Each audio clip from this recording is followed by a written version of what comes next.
কারণ এদের একেবারে তৃণমূল কংগ্রেস আর দুর্নীতি হচ্ছে সমর্থক।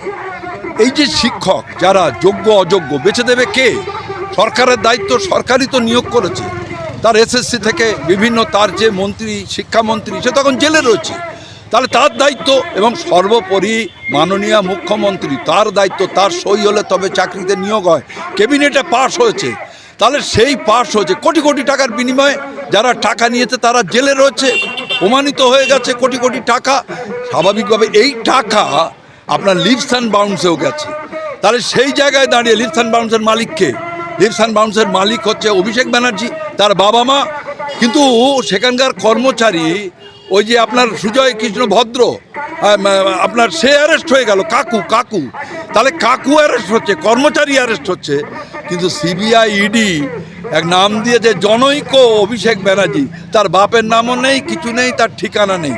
অর্থাৎ আমরা যে বামপন্থীরা বারে বারে বলছি, সিপিআইএম পক্ষ থেকে বলছি যে তৃণমূল কংগ্রেসের সঙ্গে বিজেপির একটা বোঝাপড়া আছে, বিশেষ করে আরএসএসের সঙ্গে মমতা ব্যানার্জি একটা বোঝাপড়া আছে। এই যে আমি একটু আগে বললাম, কারণ মোহন ভাগবত চায় না পশ্চিম বাংলা থেকে মমতা ব্যানার্জি সরে যাক, কারণ এখানে 30% 37% উপরে মুসলমান ভোট আছে, সেই ভোটটা দরকার। কারণ বিজেপিও বুঝতে পারছে যে তারা পশ্চিম বাংলার মসনদে বসতে পারবে না।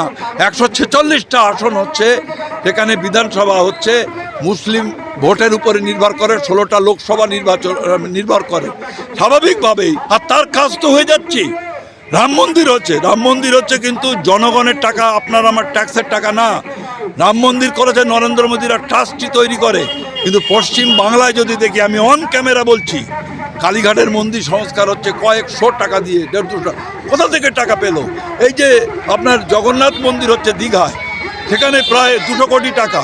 এখানে গঙ্গার যে সংস্কার হচ্ছে আরতি ঘাট, আজকে 240 কোটি টাকা হচ্ছে। দক্ষিণেশ্বরের মন্দির 25 কোটি টাকা হচ্ছে আপনার মায়াপুরে। এই যে প্রায় 1800 কোটি টাকা দুর্গাপুজোর জন্য এ পর্যন্ত দিয়েছে। এ কার টাকা? জনগণের টাকা। একটা ধর্মনিরপেক্ষ রাষ্ট্রে পারে নাকি একটা রাজ্যের সরকার তাই দিয়ে একটা ধর্মের মন্দির তৈরি করতে পারে?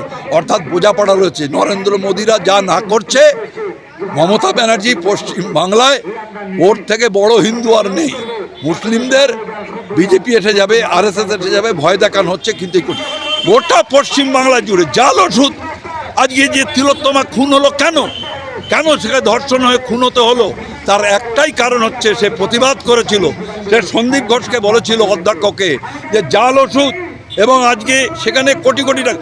আজকে ভাবা যায় 12 লক্ষ 14 লক্ষ টাকা দিয়ে ভুয়ো ডাক্তার তৈরি হচ্ছে, ভুয়ো ডাক্তার, ভুয়ো শিক্ষক। এখানে শিক্ষা ব্যবস্থা ভেঙে গেছে। এই যে 26,000 শিক্ষক চলে গেল, আর এই সমস্ত স্কুলে যাদের একটু পয়সা আছে তারা এইসব স্কুলে পড়াবে, তারা প্রাইভেট স্কুলে নিয়ে যাবে। আর গরিব ঘরের ছেলে মেয়ে যারা এইসব স্কুলে পড়ে, তারা আজকে স্কুল ছুট হচ্ছে। যে লক্ষ লক্ষ গরিব ঘরের, নিম্ন মধ্যবিত্ত থেকে আরম্ভ করে গরিব ঘরের ছেলেমেয়েরা আজকে স্কুল ছুট হয়ে যাবে, তাদের তো কোনো জায়গা নেই। অর্থাৎ পশ্চিম বাংলাটাকে ধ্বংসে পরিণত করেছে মমতা ব্যানার্জি। আর প্রশাসনকে একেবারে দলদাসে পরিণত করেছে। এই প্রশাসনেরও লাভ আছে। প্রশাসনও এরা যেমন লুট করে খাচ্ছে, দুর্নীতি করে খাচ্ছে, বিভিন্ন কাজ, পঞ্চায়েত থেকে শুরু করে পৌরসভা, আপনার কর্পোরেশন, এমএলএ, এমপি, মন্ত্রী, সমস্ত যেখানে মমতা ব্যানার্জি বলছে যে এখানে কারখানা করুন, এখানে জমি কিনতে গেলে কোনো সমস্যা হলে আমাকে জানান। কেন?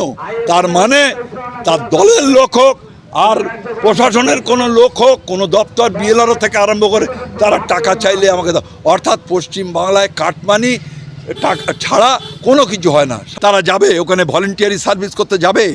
আজকে 16 সালের চাকরি পেয়েছে, তাদের সম্মান গেল, তাদের মান সম্মান গেল। তারা পরিবার আছে, অনেকে বিবাহিত, তাদের সংসার চলবে কি করে?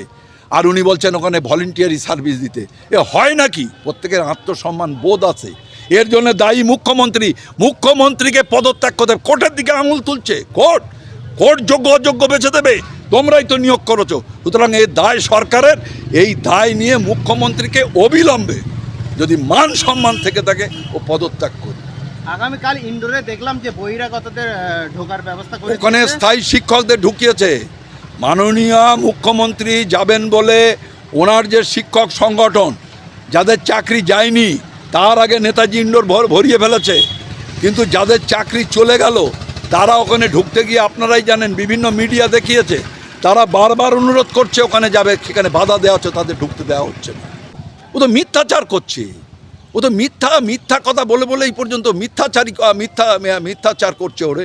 সুতরাং মমতা ব্যানার্জি মুখ্যমন্ত্রীকে কেউ বিশ্বাস করে না। আমরা তো এই দুর্নীতি থেকে শুরু করে এই যে বিভিন্ন যে লুট হচ্ছে পঞ্চায়েতে, এখন তো ঘুঘুর বাসা তৈরি হচ্ছে, পঞ্চায়েত, পৌরসভা, কর্পোরেশন থেকে শুরু করে যে সমস্ত লুট হচ্ছে, এবং পশ্চিম বাংলায় যে এই যে চাকরি বিক্রি থেকে শুরু করে যে দুর্নীতি চলছে, ভুয়ো শিক্ষক, ভুয়ো ডাক্তার, ওষুধ জাল, পশ্চিমবাংলায় 1000-এর উপরে কেন্দ্রীয় কন্ট্রোল বোর্ড 1000 ওষুধ বাতিল করেছে পশ্চিমবাংলা থেকে, যা ভারতবর্ষের তার 500 ওষুধ হচ্ছে পশ্চিমবাংলায়।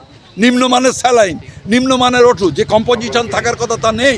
অর্থাৎ পশ্চিমবাংলায় একটা দুর্বিষহ যন্ত্রণার মধ্যে মানুষ রয়েছে।